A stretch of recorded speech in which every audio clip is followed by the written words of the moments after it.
Iya, selamat sore untuk kita semuanya. Selamat salam bagi kita. Iya, tadi kita sudah berkenalan. Tapi ada terakhir yang masuk tadi kayaknya dari kampung sebelah katanya tadi ya. Ada baru datang tadi digiring sama Bapak Sion. Digiring. Iya, selamat datang. Kami kita bersyukur kalau sore hari ini kita ada bersama-sama dengan kita di sini. Peserta dari Kampung Antara, dari Parangguam juga tadi ada dari Seiskala, ada dari Raja Berna, ada dari Tanjung Langkat Bahorok, dan ada juga dari kampung sebelah namanya apa? Bunga Rinte. Iya, Bunga Rinte ini sejarah naman bangku. Adi lenga, adi na uruk dengan kita tanggal kenakan kami, Nina. Wih, katanya kan, tasak makasih. Iya, jadi saya ingat itu. Kok tuh kakak saya mengajar di sana, ngelung, naik lagi lewat Laut Tembo, barulah sampai di kampung itu. Lalu tak berukai kita, nggak tahu lagi kita buru apa, saking capeknya. Jadi kalau ada dari Bunga Rinti yang dijangkau oleh Tuhan itu adalah luar biasa. Dulu ada Mama Kris tinggal di sana, ada Bapak Kris. Iya, kamu harus ingat kampung dulu itu Bapak Kris. Iya, dari sana kamu dipanggil oleh Tuhan, diambil oleh Tuhan, melewati Kelpung si Bagas Adai sampai ke Kuala untuk beribadah. Maka harus perjuangan ini bisa memikirkan. Baik, apa tadi tema besar kita? Apa yang kamu cari? Apa yang kamu cari? Kalau siapa saya tanya ya, kalau Esra, apa yang kamu cari nak? Apa kamu cari nakku? Kira-kira spontan begitu, apa yang kamu cari? Lama dia mikir ya, lama mikirnya. Ludingnya kayak jaringan di Kampung Antara, ludingnya lama sekali ya. Apa yang kamu cari Kevin? Hah? Keselamatan, mantap. Keselamatan yang dicari, karena udah cari uang pun nggak dapat ya. Udah lama cari uang juga nggak dapat gitu. Jadi keselamatan lah. Oke, baik, terima kasih. Itu tema besar kita. Tapi di bawah tema besar itu kita punya tema-tema yang kecil. Judul-judul pelajaran kita selama di sini. Tema-tema. Jadi dia itu ada judulnya. Apa yang kita pelajari hari ini di sini dan sampai hari Sabtu nanti. Hari ini saya akan berbagi dengan Bapak Ibu, saudara-saudara, adik-adik yang dikasihi oleh Tuhan. Temanya adalah manusia. Yuk kita lihat, kita baca. Yang bisa baca 1, 2, 3. Manusia beroleh kasih karunia. Bahannya? Iya, manusia beroleh kasih karunia. Yuk saya mau tanya, siapa itu kira-kira yang manusia? Yuk, yang manusia siapa? Hah? Saya? Siapa lagi? Kamu benar? Benar. Manusia beroleh kasih karunia. Jadi yang akan beroleh kasih karunia itu bukan mobil, bukan dogi, bukan kucing,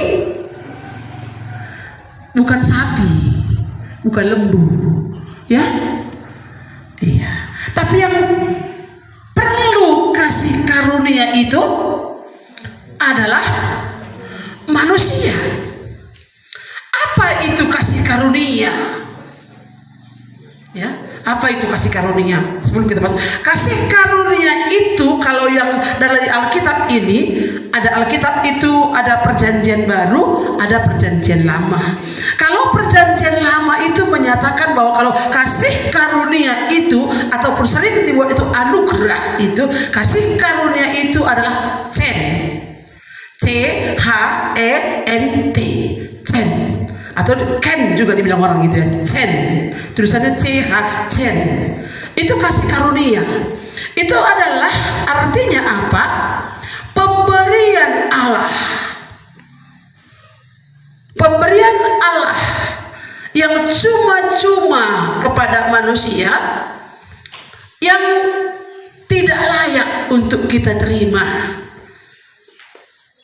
Chen itu adalah dia merunduk begini ya. Dia yang turun dari tahtanya menemui orang berdosa.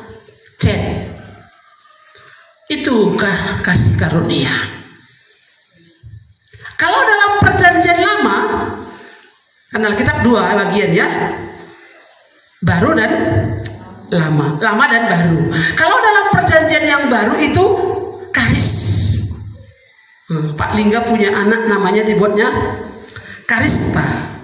Nadia Karista, kasih karunia. Iya, artinya sama. Jadi artinya di sana pemberian Allah yang tidak layak kita terima. Pemberian Allah yang cuma-cuma, nggak bayar. Kalau kita tadi dapat apa namanya itu yang kita makan tadi ya, teh manis dan cimpanya namanya lapet. Orang tua bilang lapet ya. Iya, tapi lapetnya ini jambe, lain jambe di Karo dengan jambe di Toba, dan di Jawa beda. Ya, jambe di Toba apa? Nah, nanti bingung pula si Ibrahim. Kayak apa sih kita jambe? Tengoknya pula jambe. Kan bisa juga jambe ya. Jambe kok begini? Padahal di Toba itu apa? Ayam jago. Ayam jago, karena ada sejarahnya. Dulu orang dia, apa kita masak ini? Jambe enandai, potong katanya. Jambe itu dimasak. Jadi ini baru menikah jadi ceritanya ini. Jambe lah ini enak nanti makan ini, pikir orang Toba ini kan. Jadi baru menikah dia sama orang Karo. Makanlah dia. Jadi setelah makan, tiba makan bilang sama Kela kan gitu ya. Makanlah. Alah, orang Karo ini yang selitan katanya. Dibilang jambe, jelok dia yang ada. Kan gitu ya. Jelok itu apa? Jelok itu labu kuning. Jambe katanya, mana jambe disembunyikannya kalau jambe tadi ini, jeloknya dikasih. Makanya hati-hati kita ya. Dan kalau lapet itu dikasih, memang kita nggak bayar, tapi ada kita beli ataupun tanam, gulanya kita beli, kelapanya kita beli, dan kita makan itu, ya layak kita terima. Karena kita ikut dalam peserta. Kalau di kampung ini nggak dibagi tadi ini. Yang dapat itu hanya ikut peserta ini yang masa itu. Karena mereka menjadi peserta dan tim yang ikut dalam Bible Camp ini. Layak menerimanya. Tetapi kasih karunia itu tidak layak kita terima. Tidak layak kita terima. Pemberian Allah yang cuma-cuma gratis, yang tidak layak kita terima, tapi diberikan kepada kita, khususnya kepada manusia. Jadi manusialah yang beroleh kasih karunia. Ada manusia layak menerimanya. Yang di sini manusia semua? Ada setengah manusia? Hah? Lah kan Putri Duyung setengah apa itu? Ikan? Setengahnya? Kan nggak ada ini kan? Semua kita adalah manusia yang diciptakan oleh Allah, dan Allah mau menganugerahkan, memberikan kasih karunia-Nya kepada kita. Untuk apa? Untuk apa? Untuk apa Allah memberikan kasih karunia-Nya bagi kita?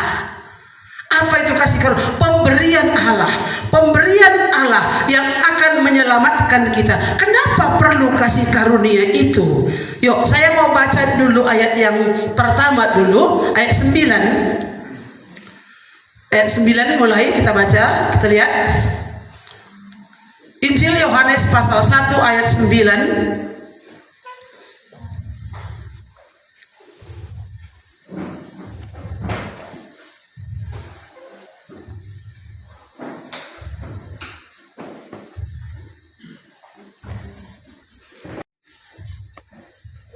Kita mulai 1, 2, 3. Terang yang sesungguhnya yang menerangi setiap orang sedang datang ke dalam dunia. Ia telah ada di dalam dunia dan dunia dijadikan olehnya, tetapi dunia tidak mengenalnya. Ia datang kepada milik kepunyaannya, tetapi orang-orang kepunyaannya tidak menerimanya. Ya, bentar ya.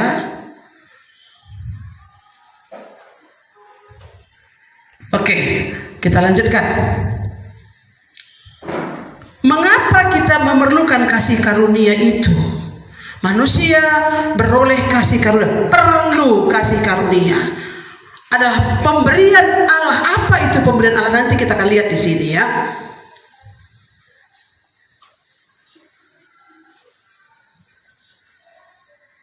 Iya. Coba lihat slide yang pertama. Iya, mengapa kita memerlukan kasih karunia itu? Pemberian Allah itu. Pemberian Allah itu kepada kita karena keadaan manusia tadi. Manusia butuh kasih karunia. Kasih karunia itu adalah keselamatan. Bagaimana supaya manusia yang berdosa itu bisa diselamatkan oleh Allah? Agak gelap ya. Inilah kondisi manusia berada dalam kegelapan. Gambarnya kurang terang sedikit. Itu yang pertama di sana, hidup manusia itu adalah manusia hidup tanpa arah moral. Jadi manusia itu tidak bermoral lagi. Iya, artinya di sana kalau ada orang anak muda, kadang-kadang dia tidak ada lagi moralnya. Orang tuanya pun lanai atena kelem. Orang tuanya pun tidak bisa hormat dengan orang tua itu, tidak bisa menghormati orang tua.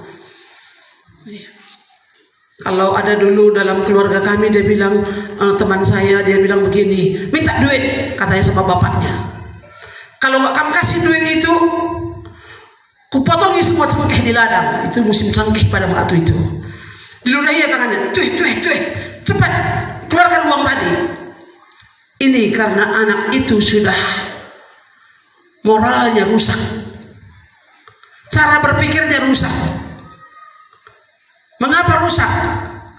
Karena sudah dirusakkan oleh kegelapan ini, rusakkan oleh keadaan zaman ini, dirusakkan oleh dunia yang gelap ini. Kejahatan manusia hari ini, ada banyak kejahatan. Kejahatan bukan hanya mencuri. Kami di Kuala ada depan gereja itu sekarang ada rumah kosong. Dulu waktu kita mau kontrak, ada orang yang marah. Kami berpikir dulu kontrak itu supaya bisa di situ gedung sekolah minggu, tapi nggak diizinkan. Tapi hari ini di sana ada tempat berjudi, rusak moralnya. Bukan hanya mereka itu, tapi yang mengizinkan itu pun sudah rusak moralnya. Perjudian diizinkan, sementara hal-hal yang rohani tidak diizinkan. Mereka bikin lapak lagi di situ. Hagai tinggal di gereja waktu itu. Mari menjeda, katanya. Dipancing-pancingnya anak muda ini. Singgalabe, katanya kan gitu ya. Singgalabe. Ini orang-orang muda hari ini adalah pancingan mereka. Mereka mancing. Makanya kolam pancing ya. Iya, kolam larlau katanya. Kolam tapi gak ada airnya. Tapi banci ke mombak, bisa ke mombak, tahu mombak? Hanyut sadaku tapi banci mah. Banyak pun kekayaan itu bisa kamu hanyut karena kolam itu. Jadi ini anak-anak muda hari ini dipancing.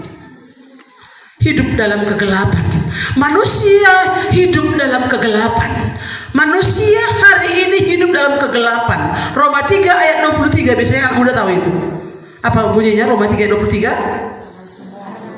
Karena semua orang telah berbuat dosa dan telah kehilangan kemuliaan Allah. Manusia semua sudah berdosa. sudah terjerumus dalam kondisi hidup tanpa arah moral. Sekalipun mereka itu sekolah. Dulu waktu kami sekolah ada pendidikan moral Pancasila. Sekarang masih ada nggak ya Bu Guru? Pendidikan kewarganegaraan. Iya. Jadi diajarkan tentang moral kita juga di situ. Bagaimana kalau anak-anak, bagaimana menghormati orang tua. Hari ini nggak ada lagi anak-anak hormat sama orang tua. Saya ingat itu, anak jemaat bilang gini, Pak, dosenmu. Saya, Pak, dosenmu Pak. Dia bilang sama bapaknya, minta uangmu Pak. Pedasi Pak, cepat Pak. Masih kecil, belum sekolah pun waktu itu. Mereka itu sudah rusak moralnya. Karena apa? Karena kemajuan teknologi, handphone sudah beredar, rusak moral tadi. Lalu buta secara rohani.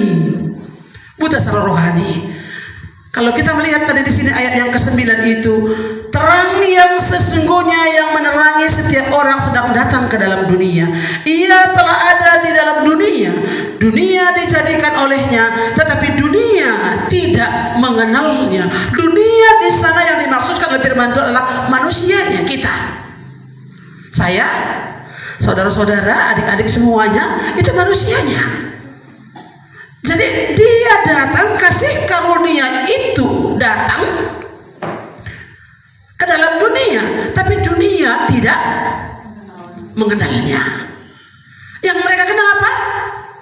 Dunia dengan segala glamornya, dunia dengan segala perkembangannya, dunia dengan segala kejadiannya itu, sehingga rusak hari ini semua manusia. Anak-anak kecil sudah rusak. Siapa yang merusak mereka? Kita sendiri yang merusak mereka. Kalau kecil, mereka handphone enak, kasih handphone supaya jangan ribut, supaya gak diganggu orang tuanya bekerja kan? Ya kan? Kamu ngeracuni anak dulu. Iya. Ini keadaan manusia buta secara rohani. Ia tidak mengenal penciptanya. Sekalipun mungkin diajarkan ada Tuhan dari kecil, masa dalam kandungan sudah dibawa beribadah kepada Tuhan. Tapi kita nggak punya waktu untuk memperkenalkan anak kita Tuhan.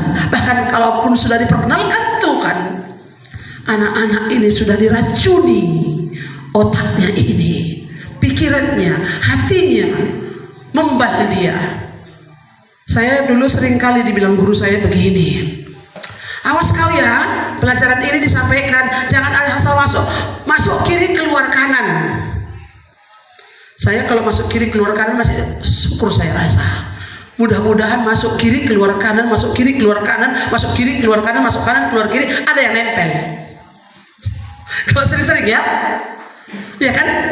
Aku udah ikut BPLK udah 3 kali ini, nggak bertobat aku katanya. Ya kan? Udah ikut aku Bible Camp, udah ikut aku sil. Dari kecil aku sudah ikut sil. Ikut Bible Camp lagi, udah ya. Lewat sana, lewat kiri, masuk kiri, keluar kanan, masuk kiri, keluar kanan, masuk kanan, keluar kiri. Syukur-syukur ada yang nempel. Tapi kadang-kadang gini, ada orang dengan kayak bola dilemparkan ke tembok. Hah? Bola kasti dilempar ke tembok. Apa yang terjadi? Membal, ya kan? Membal. Ada yang sudah membal, ya, ada yang sudah membal. Nolak dia. Kalau misalnya ada kita makan pagi-pagi, kita makan ubi rebus, minum kopi, nanti datang bolu masuk lagi, datang ikan masuk lagi, datang lontong masuk lagi, masuk nasi enggak? Bisa masuk? Padahal itu yang menu yang utama. Ya. Kalau sudah masuk semuanya ini tadi, ini nggak bisa dibaca dari sana ya. Coba saya lihat di sini ya. Mungkin bisa. Ada beberapa bagian. Ada kebohongan, egois, kesenangan sementara, kebencian, ketamakan, kehampaan, hidup yang hampa. Itu sifat-sifat yang terjadi dalam hidup kita, hampa, kosong. Benci ya, sama orang tuanya berbenci dia dan sebagainya. Nah, kalau sudah seperti itu, betapa gelapnya hidup manusia itu. Sulit untuk disampaikan pun firman Tuhan kepada mereka. Membal firman Tuhannya, nggak masuk. Ini hidup manusia hari ini. Buta secara rohani. Mereka tidak mengenal siapa penciptanya. Siapakah Yesus bagi Anda?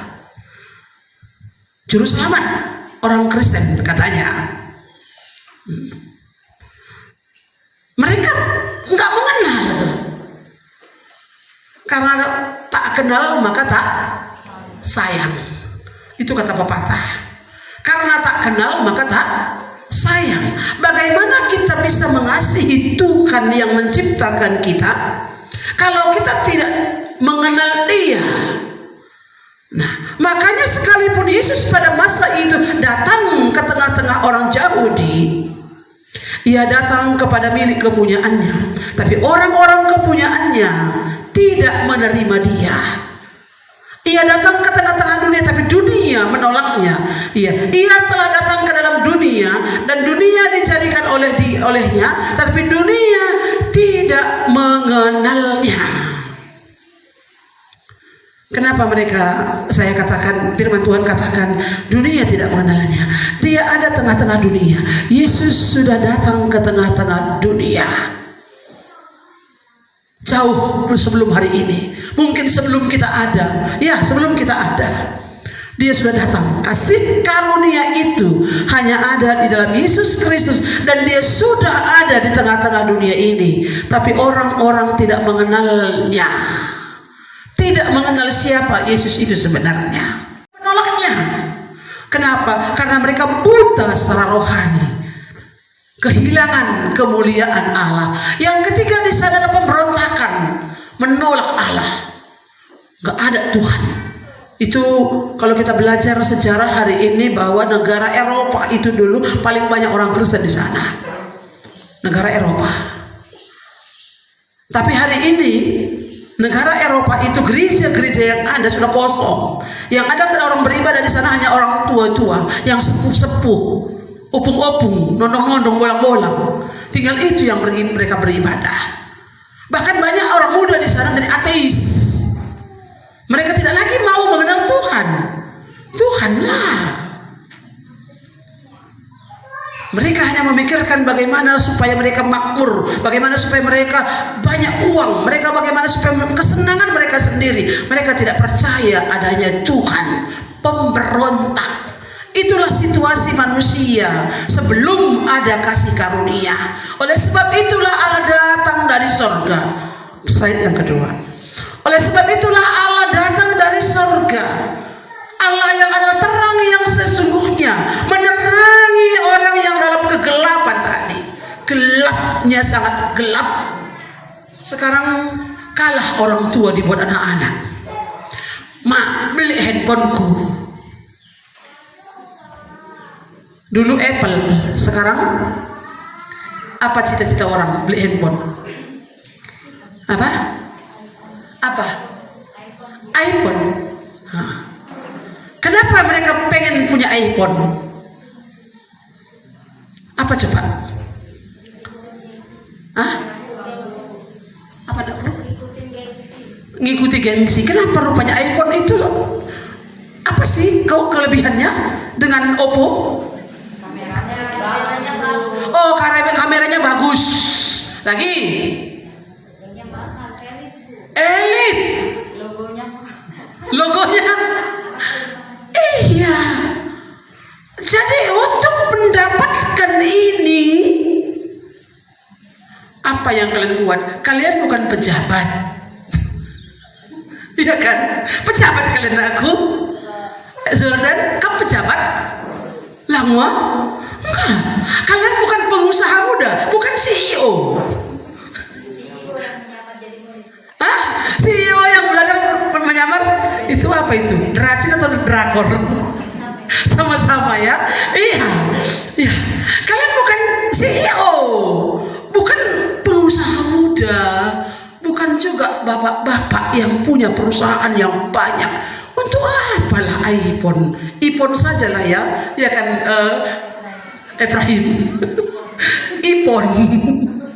Iya, Ipon tahu Ipon? Tut. Iya. Ipen. Kan gitu, Ipen. Nah, jadi ini sekarang manusia ini memberontak dari tadi. Beli handphoneku, beli sepeda motorku. Aku harus naik KRL. Kan gitu ya. Kalau nggak mau ke sekolah, nggak usah sekolah. Siapa sih yang rugi kalau nggak sekolah? Makanya orang tuanya itu dilawannya, berontak jiwanya. Inilah orang-orang yang dalam kegelapan tadi. Inilah orang-orang yang belum menerima kasih karunia itu. Sehingga hidupnya itu berantakan. Tidak pernah bersyukur dengan segala apa yang ada dalam dia. Udah kita diasuhi, udah dibesarkan orang tua kita pun kita bersyukur ya. Iya kan? Coba berapa biaya hidup kalian sampai hari ini? Hitung min. Biaya susu hamil berapa? Yuk ibu-ibu, waktu kamu minum susu, waktu kamu hamil berapa biayanya? Biaya kamu periksa ke dokter berapa? Sampai melahirkan berapa biayanya? Ada jemaat kita ada kelainan dalam janinnya sehingga nggak cukup 10 juta sampai melahirkan biaya perawatan anak dalam kandungan. Waktu itu sekitar tahun 2000 berapa ya? 2005 atau berapa begitulah kira-kira. Ya.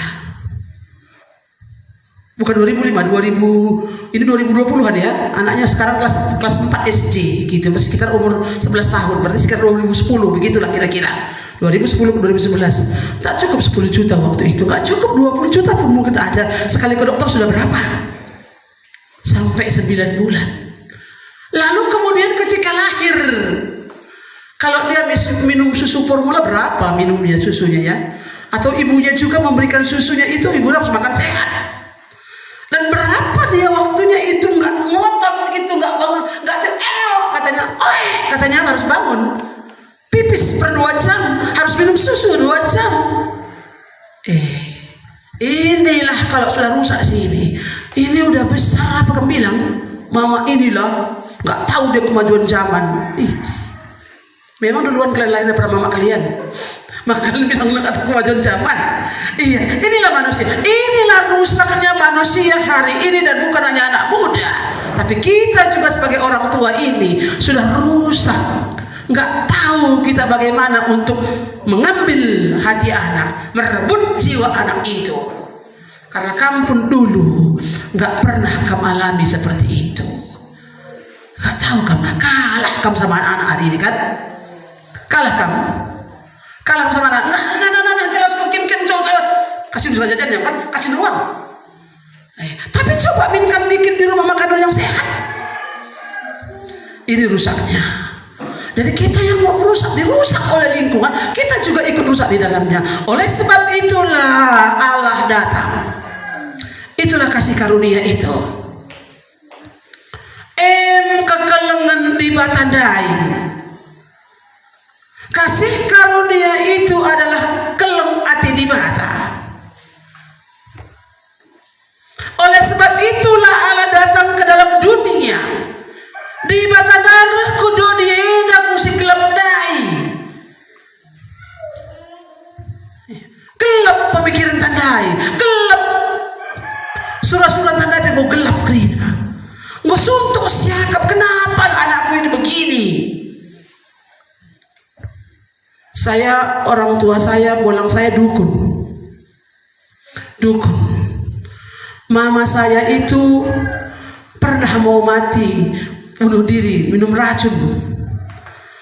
Semua hartanya dijualnya, miskin. Sampai dia mati, miskin. Ada dalam Alkitab. Orang yang tidak menyembah kepada Allah yang benar itu miskin, nggak kekal apapun yang dicarinya itu. Itu genap dalam keluarga kami. Iya. KIP cari kena, KIP larasil. Maaf ya, nanti saya terjemahkan. Inilah orang-orang yang hidup dalam kegelapan. Saya melihat keturunan itu pun semua labias pannabi, keturunan penyembah berhala itu. Mereka tidak menyembah kepada Allah yang benar itu. Anaknya kawin cerai, sampai garis keturunan itu kawin cerai. Itu karena kegelapan itu, kuasa-kuasa kegelapan, pemberontakan kepada Allah. Dan inilah manusia berdosa tadi. Oleh sebab itulah Allah datang ke dalam dunia, Allah yang adalah terang, yang sesungguhnya. Mari kita lihat ayat 12-nya, ayat 9 tadi, kembali ayat 9. Sama-sama kita baca.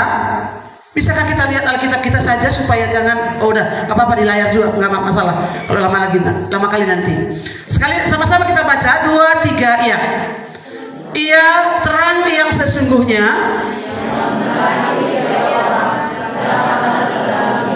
Iya, terang yang sesungguhnya, yang menerangi setiap orang. Siapa yang diterangi?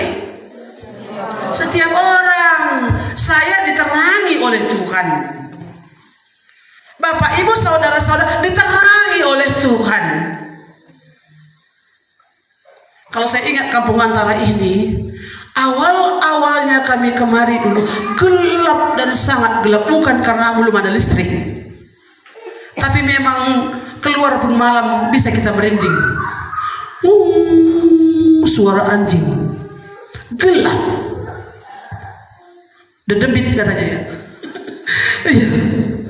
Banyak orang yang masih percaya kepada kuasa-kuasa kegelapan itu. Gelap. Kalau dulu saya disuruh kemari jalan tengah malam keluar, saya nggak berani. Tapi kalau hari ini saya suruh tidur di sini pun saya berani sendiri. Iya. Jadi betapa gelapnya. Oleh sebab itu gelap hidup manusia tadi bukan hanya kejahatan, bukan hanya moral, tapi manusia yang terkutuk itu, bahkan kehidupannya pun itu menjadi rusak. Itulah yang membutuhkan terang. Mereka lah yang butuh kasih karunia, terang yang sesungguhnya, yang menerangi setiap orang sedang datang ke dalam dunia. Ini waktu dituliskan oleh Yohanes. Ini sudah lama, tapi hari ini kembali kita belajar terang yang sesungguhnya, yang menerangi setiap orang sedang datang ke dalam dunia. Ayat 11, ayat 10. Mari kita baca sama-sama. 1, 2, 3.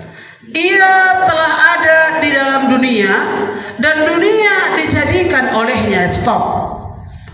Ia telah ada di dalam dunia dan dunia dijadikan olehnya. Terang yang sesungguhnya telah datang ke dalam dunia.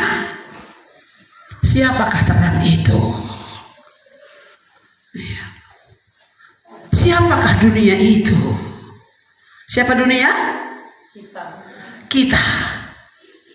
Bukan dunia di sekitar kampung Antara, enggak. Bukan dunia di sekitar Raja Bernah, enggak. Bukan dunia yang dalam globe peta dunia, bukan itu dunia. Tapi dunia yang dimaksudkan di sini adalah saya dan saudara-saudara. Ia telah datang, telah ada di dalam dunia dan dunia dijadikan olehnya. Tetapi dunia tidak menolaknya. Ayat 12, 12 ya. Ia datang kepada milik kepunyaannya, tapi orang-orang kepunyaannya tidak menerimanya. Ia datang.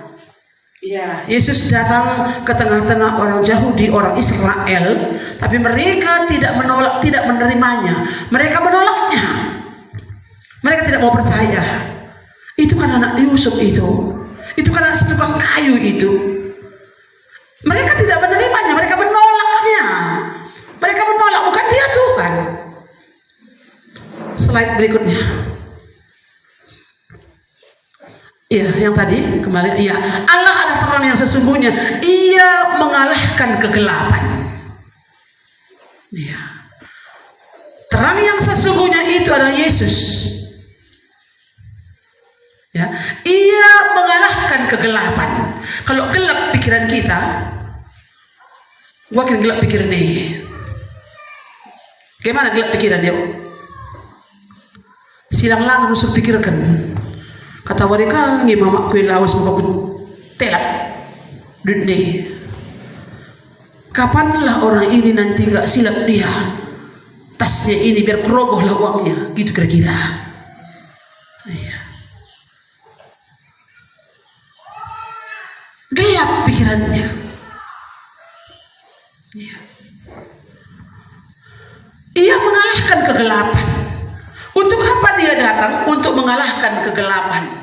Untuk mengalahkan kuasa kegelapan juga. Kuasa kegelapan. Tadi pagi saya ditelepon oleh seseorang, mantan siswa saya.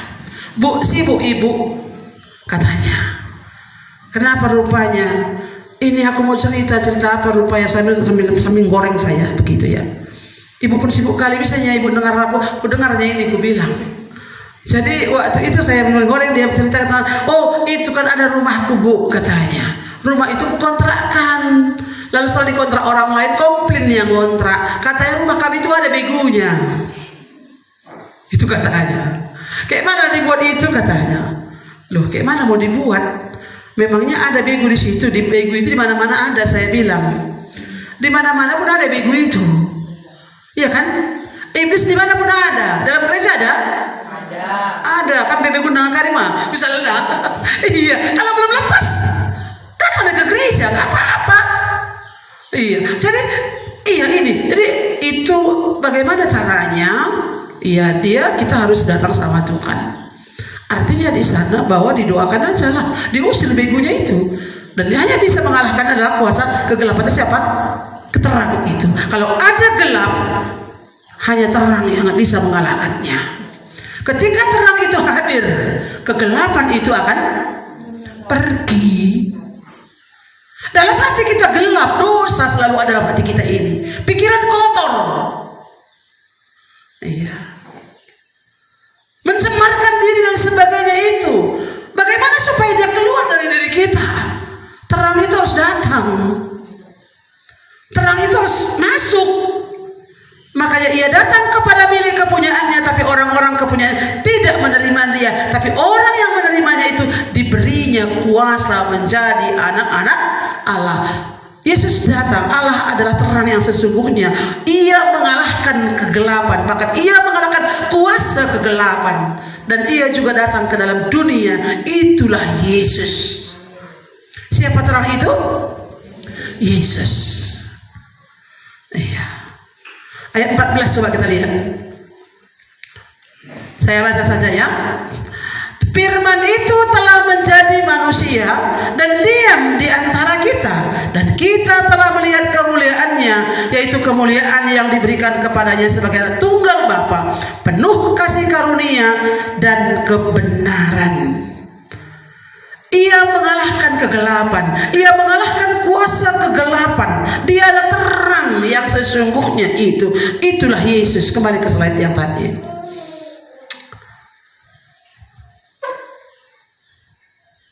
Iya, yang ketiga, yang tadi. Yang ketiga di sana, yang menerimanya diberi kuasa menjadi anak-anak Allah. Menerima terang itu, menerima Yesus. Kasih karunia itu adalah Yesus itu sendiri. Barang siapa yang menerimanya, diberi kuasa menjadi anak-anak Allah. Kalau kita diberi kuasa menjadi anak-anak Allah, kita punya kuasa untuk melawan kuasa gelap. Bahkan kita punya kuasa untuk tidak lagi hidup dalam kegelapan itu. Kita juga punya kuasa untuk melawan dosa.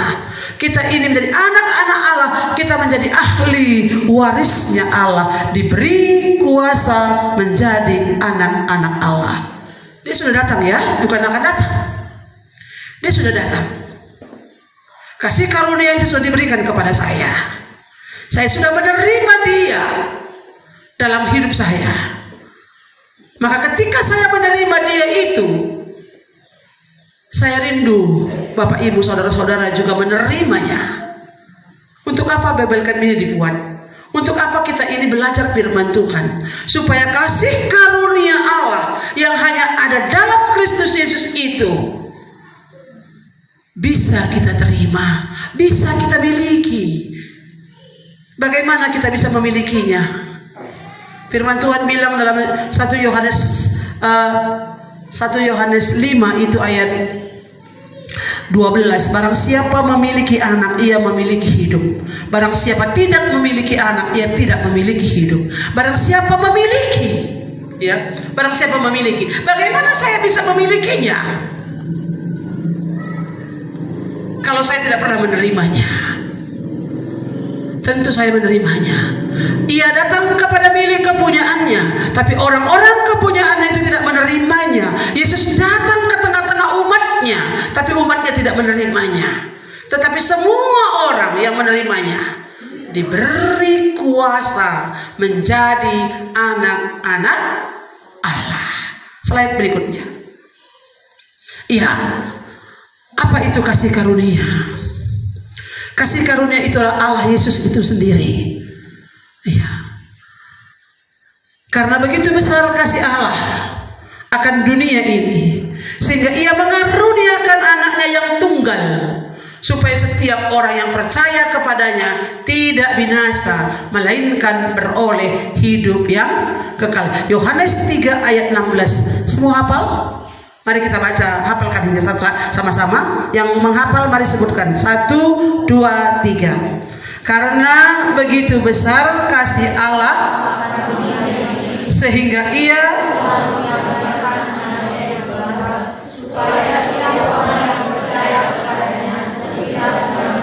Allah mengasihi dunia, Allah mengasihi manusia, Allah mengasihi orang-orang di Raja Bernal, Allah mengasihi orang-orang di Kampung Antara, Allah mengasihi orang-orang di Tanjung Langkat, Bawor dan sekitarnya. Allah mengasihi kita semuanya dengan memberikan, mengaruniakan anaknya yang tunggal itu. Jadi kasih karunia itu hanya ada di dalam Kristus Yesus Tuhan kita. Roma 6 ayat 23, sebab upah dosa ialah maut, tapi karunia Allah adalah hidup yang kekal di dalam Kristus Yesus Tuhan kita. Karunia Allah, kasih karunia Allah itu hanya ada di dalam pribadi Tuhan Yesus Kristus. Jadi kalau kita terima pribadi Yesus itu, kita terima dia sebagai Tuhan dan Juru Selamat kita, kita akan mengalami kehidupan yang kekal itu. Kita tidak akan binasa, kita tidak akan dihukum lagi, tapi akan memperoleh kehidupan yang kekal. Beroleh kehidupan itu selama-lamanya. Bukan hanya di surga, tapi dunia ini pun kita akan mengalami kehidupan yang kekal. Hidup yang kekal itu bahasa karonya mantap. Bahasa karonya gini, kekeluhun si tuhu-tuhu sila keri-keri.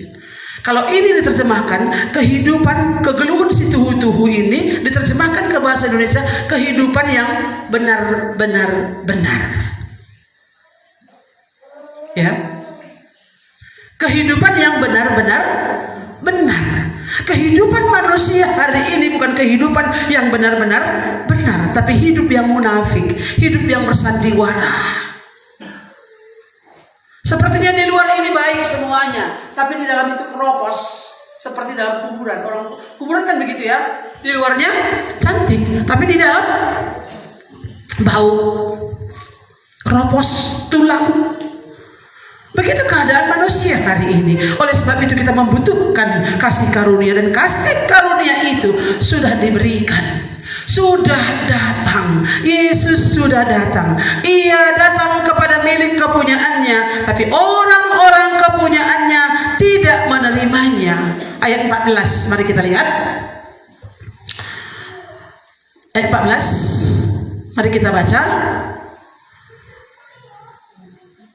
Firman itu telah menjadi manusia dan diam di antara kita. dan kita telah melihat kemuliaannya, yaitu kemuliaan yang diberikan kepadanya sebagai anak tunggal Bapa, penuh kasih karunia. Firman itu, siapa firman? Allah itu telah menjadi manusia, tinggal di antara kita, diam di antara, tinggal bersama-sama dengan kita. Ya, Kak Nopi tinggal bersama dengan saya. Apa yang saya makan, itu yang dia makan. Apa yang saya minum, itu yang dia minum. Ya. Kalau kita tinggal bersama-sama dengan dia, kita akan menikmati apa yang ada pada dia itu. Kita akan merasakan apa yang dia rasakan. Kita akan menikmati apa yang dia nikmati, dan kita akan miliki apa yang dia miliki itu. Hidup kekal, hidup surga. Kita akan miliki damai sejahtera. Kita akan miliki pengampunan dosa. Kita akan miliki. Tidak dihukum lagi, kita akan dimiliki. Kita akan miliki. Itu kalau kita bersama-sama. Dia tinggal di dalam dunia ini. Firman itu telah menjadi manusia dan diam di antara kita, tinggal di antara kita. Jadi kasih karunia itu, terang itu sudah datang ke dalam dunia. Bagian kita apa? Tinggal percaya. Setiap orang yang percaya kepadanya diberi kuasa menjadi anak-anak Allah. Saya pikir saudara-saudara semuanya dari kecil orang Kristen, ayat ini gak asing lagi bagi kita. Mungkin orang-orang Raja Bernah ada beberapa orang belum pernah menjadi orang Kristen. Ada beberapa orang mungkin. Iya. Nah, Allah mengasihi manusia. Iya. Ia memberikan Yesus Kristus mati di kayu salib untuk menebus kita, membayar lunas hutang dosa kita. Itulah kasih karunia yang diberikan kepada kita, pengampunan dosa, kehidupan kekal. Tidak akan diperhitungkan lagi semuanya itu nanti. Tindakan Allah, Allah yang bertindak. Ia memberikan hidup yang kekal kepada kita, bukan kita yang mencari Allah, tapi Dia yang turun. Karis. Dia yang turun. Dia yang merundukkan dirinya menjadi sama dengan manusia. Itu. Dia yang merundukkan, dia yang turun dari surga ke dalam dunia. Dunia di mana? Dunia di antara kita. Di mana kita tinggal, dia datang ke situ. Kabar baik disampaikan kepada mereka. Iya, Allah mengasihi kita. Ini tindakan Allah. Manusia semua sudah berdosa. Manusia hidup dalam kegelapan. Manusia ini akan mati, masuk neraka, binasa, akan dihukum oleh karena dosa.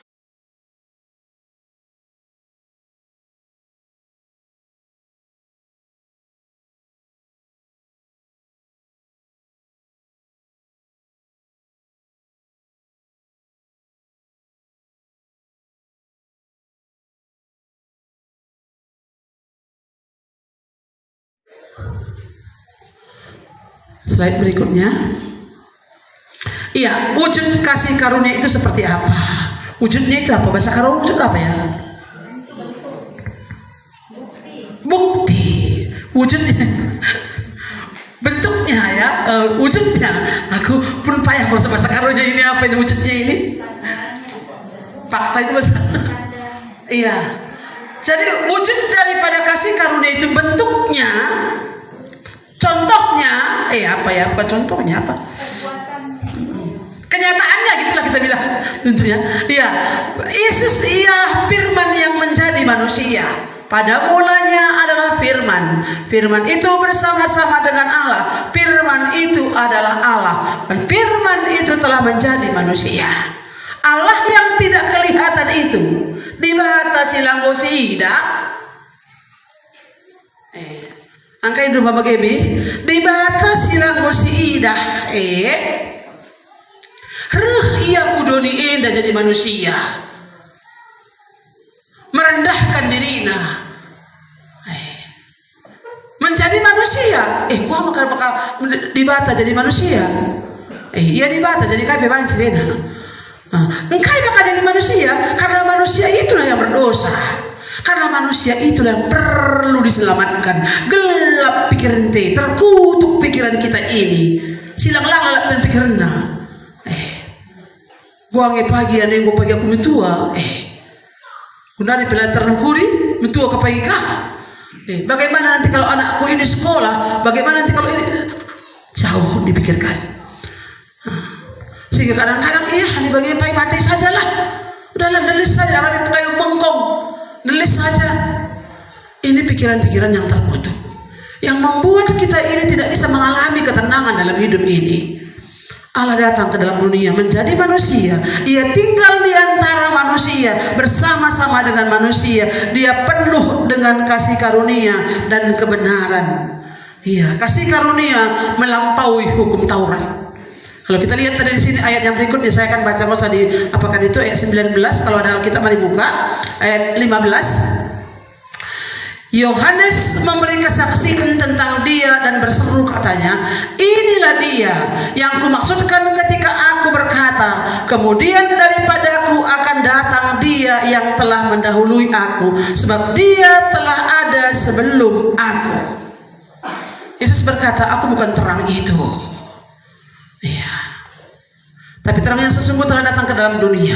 Dan sebelumnya dia pernah berkata bahwa aku juga tidak mengenal dia, tapi dia yang mengutus aku berbicara kepadaku.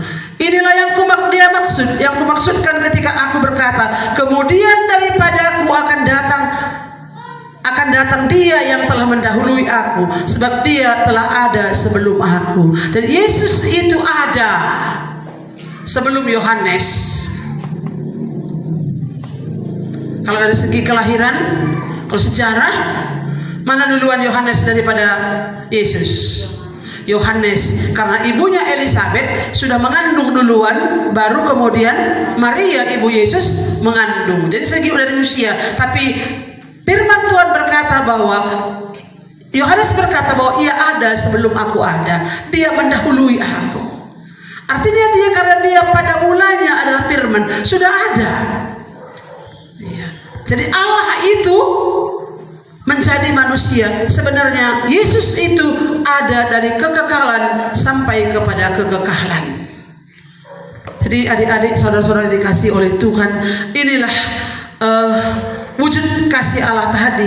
Allah itu menjadi manusia, tinggal di antara kita, bersama-sama dengan kita. Hari ini kita mendengar firman-Nya, kita merasakan kasih-Nya. Ada kasih Allah, dia tinggal di dalam kita. Dia menguasai kita, dia mengajari kita, dia memimpin hidup kita.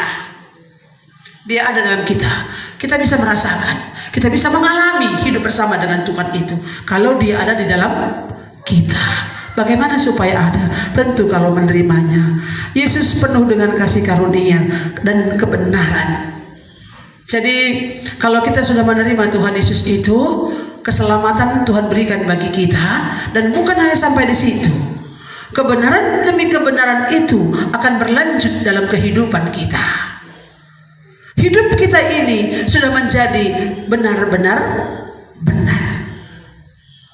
Cara berpikir kita sudah mulai benar. Cara kerja kita juga sudah mulai benar. Cara belajar kita juga sudah mulai nggak acak-acakan lagi. Makanya kalau kita sudah menerima kasih karunia itu, yang anak-anak sekolah ini, cara belajarnya pasti berubah. Kalau dulu dia malas belajar, sekarang dia pasti semakin rajin belajar. Iya. Kalau dulu ibu-ibu ini malas bikin makanan untuk anaknya, maka kalau memang kasih karunia itu ada dalam kamu, kalau kamu terima itu, pasti kamu berubah. Dia akan mengajari kamu bagaimana mendidik anak, bagaimana membuat makanan yang cocok untuk anak ini supaya anakku ini menjadi anak yang pintar. Jangan anak yang makan micin terus dari kecil, kan begitu ya? Ya pasti ada. Jadi kasih karunia itu Tuhan Yesus itu sendiri. Kalau kita terima dia, percaya, lalu terima dia, tinggal dia di dalam kita, kita di dalam dia, pasti kita ini akan dikuasainya, kita akan diubahkannya. Iya, kasih karunia melampaui hukum Taurat. Melampaui itu gimana ya? Melewati. Kalau hukum Taurat bilang apa? Kasihilah sesamamu manusia seperti engkau mengasihi dirimu sendiri. Tapi Tuhan Yesus bilang apa? Kasihilah musuhmu. Melampaui itu. Kalau orang baik sama aku bisa baik sama Ibu Marlina. Kalau dia baik sama aku, itu biasa. Tapi kasih karunia Allah itu melampaui, melewati, lebih daripada itu. Bukan karena dia berbuat baik bagiku, maka aku berbuat baik pada dia. Iya, dia kamu muli aku ulin di rumah. Mama kayak biasa nama. Ada muli kamu, ulin aku. Tapi lah kamu huli gua. Hah? Silakan ke aku. Dengar kamu mengalami kasih karunia. Belum ada ini. Kalau Anda sopan, saya segan. Berarti kalau Anda tak sopan, saya lebih tidak segan lagi. Ini belum ada kasih karunia itu. Kalau hukum Taurat mengajarkan kita jangan mencuri. Tapi Tuhan Yesus mengatakan apa? Orang yang mencuri, berhentilah mencuri dan bekerjalah keras supaya ia bisa berbagi kepada orang lain.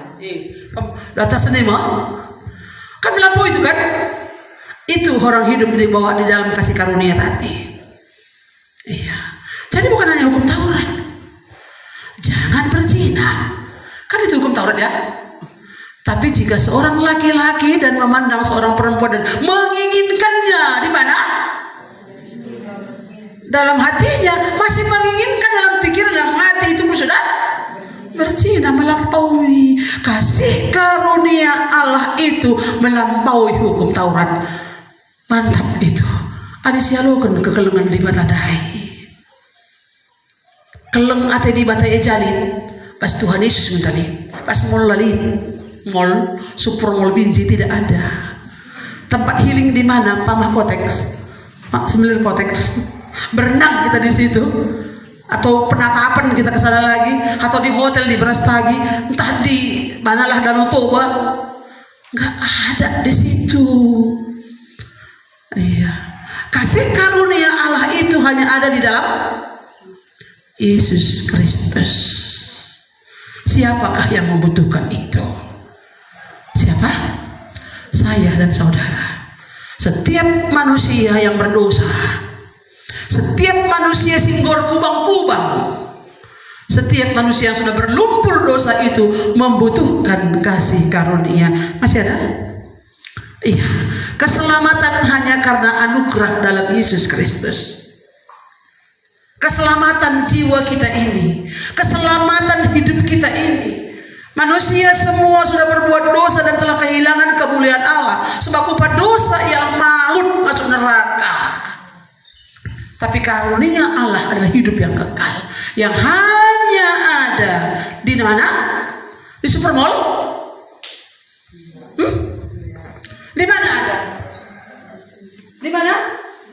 Kok kamu keren nama? Di mana ada? Di mana ada kasih karunia? Di dalam? Di mana? Di dalam Tuhan Yesus. Karena Tuhan Yesus itulah Allah yang sudah datang ke dalam dunia menjadi manusia, yang diam di antara manusia, yang menyatakan dirinya kepada kita, yang sudah mengalahkan maut, yang sudah mengalahkan dosa, yang sudah mengalahkan kematian, yang sudah bangkit dari antara orang mati dan sudah naik ke surga, menyediakan tempat bagi setiap orang yang percaya kepadanya. Kalau saudara percaya kepadanya, saudara akan beroleh hidup yang kekal. Bukan hanya masuk surga, tapi dunia ini pun akan mengalami perubahan-perubahan. Dan itu kita dapatkan bukan karena darah keturunan, bukan karena bapak kita majelis, bukan karena orang tua kita rajin beribadah, bukan karena orang tua kita dari Kristen, dari dalam kandungan sudah dibawanya ke gereja. Bukan karena itu, bukan. Tapi bukan juga karena keinginan daging atau manusia tadi, bukan karena keinginan daging, bukan karena menjadi anak-anak Allah tadi, menerima anugerah keselamatan itu, bukan karena daging ya, bukan karena dikatakan tadi, tetapi semua orang yang menerimanya diberi kuasa menjadi anak-anak Allah, yaitu mereka yang percaya dalam namanya. Kalau kita lanjutkan tadi di sini dikatakan mereka, yaitu mereka yang percaya dalam namanya, orang-orang yang diperanakkan bukan dari darah atau dari daging, bukan pula secara jasmani oleh keinginan seorang laki-laki, melainkan dari Allah. Bukan karena keinginan seorang laki-laki, diperanakkan menjadi anak-anak Allah. Itu bukan karena keinginan manusia, bukan karena hubungan suami istri, bukan, tapi itu oleh karena Allah sendiri. Bukan karena keinginan laki-laki, bukan karena nafsu, melainkan dari Allah. Allah yang memberikan izin tadi, garis tidak layak kita menerimanya. Kalau kita ikut lomba, dapat piala, dapat medali, dapat uang dan sebagainya, itu layak, wajar kan? Ya kan? Kalau kami ke lomba sepak bola misalnya, kalau kami misalnya panjat pinang di hari kemerdekaan, ulang tahun kemerdekaan, dapat hadiah, itu wajar kan? Karena hasil jerih lelah itu. Tapi keselamatan itu bukan karena perbuatan kita, bukan karena kebaikan kita, bukan karena keturunan dan sebagainya itu, tapi karena Allah sendiri yang memberikannya.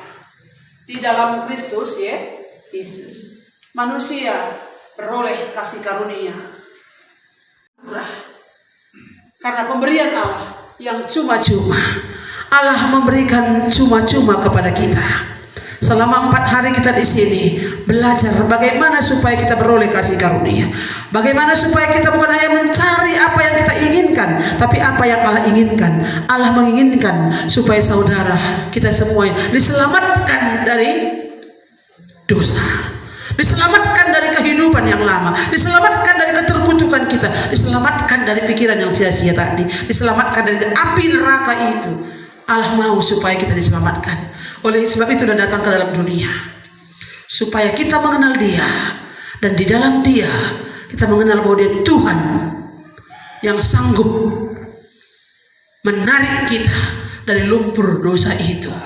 Tapi kalau kamu merasa hari ini aku nggak apa-apanya, aku baik-baik saja lah, nggak akan untuk kasih karunia itu. Tapi kalau kita menyadari bahwa kita ini adalah orang yang berdosa, orang yang sangat-sangat terkutuk, orang-orang yang sangat-sangat tidak sanggup kita lagi, kita memang harus diselamatkan. Nggak sanggup menyelamatkan diri sendiri, nggak sanggup. Kamu berbuat dosa, mau keluar dari dosa itu nggak sanggup. Nggak akan sanggup aku lepas dari dosa perzinahan itu, nggak akan sanggup aku lepas dari dosa mencuri itu, nggak akan sanggup aku dengan segala kejahatan itu lepas dari sana, nggak akan sanggup. Kecuali kalau Dia datang, dan Dia sudah datang, sedang mengulurkan tangannya kepada kita, memanggil kita, marilah kepada engkau yang letih sudah berbeban berat, aku akan memberikan kelegaan kepada. Kalau saudara memang letih dengan dosa itu, Tuhan Yesus menantikan saudara.